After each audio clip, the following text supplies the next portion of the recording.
Hello, I'm Jane Pfeiffer, founder and president of Fieldtrip, and welcome to Mission Multiplier. This is where we offer practical advice to help nonprofit organizations and purpose-driven companies close the gap between the people that they support and those that they need support and funding from. Close that gap and you have a mission multiplier. Well, today the world is talking about inflation and recession, and it seems like a certainty that it's headed our way. In the last recession, the Great Recession of 2008, I was in a different position, an even scarier position. I had left my career of 17 years in media and decided to start not one, two, but four different business entities. The first was a real estate holding company that would own the property where the second business, a retail service provider, direct to consumers, so B2C, would lease and operate. Third was a nonprofit event with a multi-year history. And fourth was an advertising agency, the one that I knew a little something about. So the first two organizations, the real estate and the retail, required significant debt. There was the purchasing of real estate, the build out, the equipment. It was a hefty load. The nonprofit we purchased for $1, and the fourth, the advertising agency, was started with really just a wee bit of rent and a couple computers. It was started with a client already in hand, and so avoided any type of debt load. Well, talk about being naive. I had all the ideas and energy and enthusiasm to make it work, but none of the experience. While I had partners, it was my personal equity that carried the majority of the debt load on the real estate and the retail build out. And I believed that advertising would drive sales for the retail business, and as long as that company was profitable, everything else would work out. And in theory and in math, that would indeed be the case. But it wasn't that easy. It was hard and it was very expensive. The retail business never turned a profit. Not $1, not one single month. Sales were high ticket and dependent on disposable income from our customers. Well, guess what tightens up in the wake of a recession? In the first year, that talk was growing, and as we got into 2008, we had no plan other than just to keep bailing money and water out of the business as fast as possible. When it hit, the recession that is, title sponsors dropped out of the nonprofit event, so leaving more exposure there.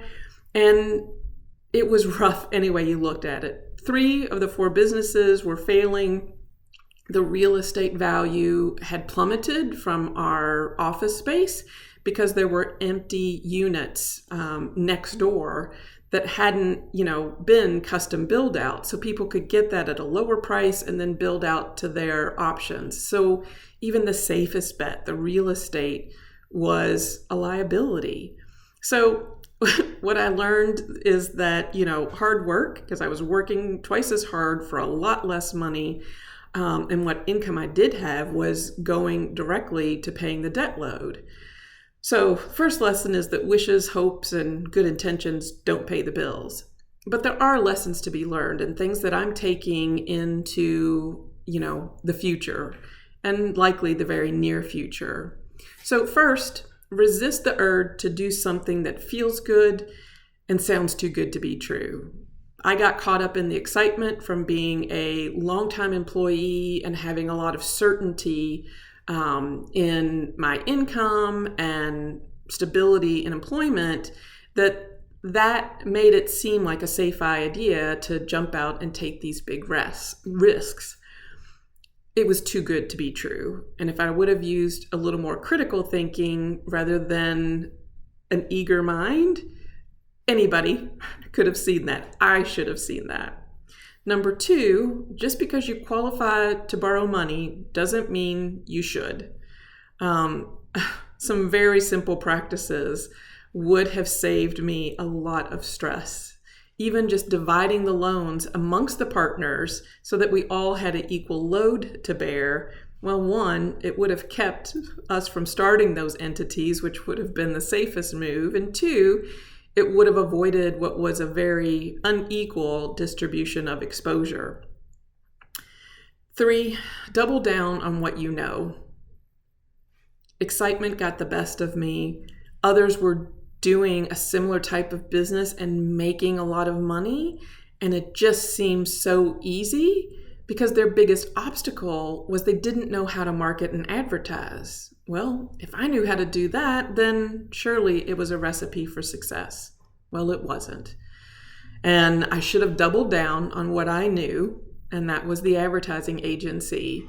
And instead of it becoming a source of support for the other failing entities, it could have grown much faster, and I could have had a better quality of life in that time.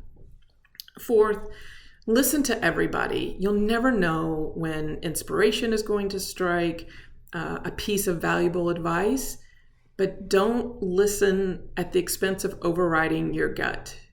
My gut was there and it was telling me the whole time, but I had greater faith in others than I did my own instinct and intuition. And I constantly vetoed myself because I wanted it to be true. And I should have listened to my gut. 5th and finally, seize the opportunities. There are opportunities even in down economic times. So seize them, look for them, take the contrarian position. When everyone is moving in one direction, go the other. Yes, there's more friction, it takes more fight, but if you look carefully, you can find those opportunities. In that case, I would have doubled down on the advertising agency and really leaned into the fact that most business entities, especially retailers, which we were working with, were looking to trim money. So my advantage was not helping you cut your advertising spend, but helping you multiply the impact of what you have to spend so that you could continue to bring business in. That would have been my advantage. So would I do it all again? Absolutely not. No way would I do it again. But I would do it differently because what I have now in Fieldtrip and the Fieldtrip team is better than anything I could have dreamed back in 2007, 2006 when this all started. And the work that we get to do together and for others is more rewarding than what the financial gains I would have had by staying in that first career or what I foolishly thought was possible. It's better in this reality than what I could have ever imagined. But learn from lessons because failure is a tremendous opportunity to learn as long as you don't keep making the same mistakes and as long as you have the humility to look back and really find the moments that taught you something, identify those, and live according to those. So thanks for listening, and I'll see you next week. Feel free to visit wearefieldtrip.com/nonprofits and subscribe for more weekly videos.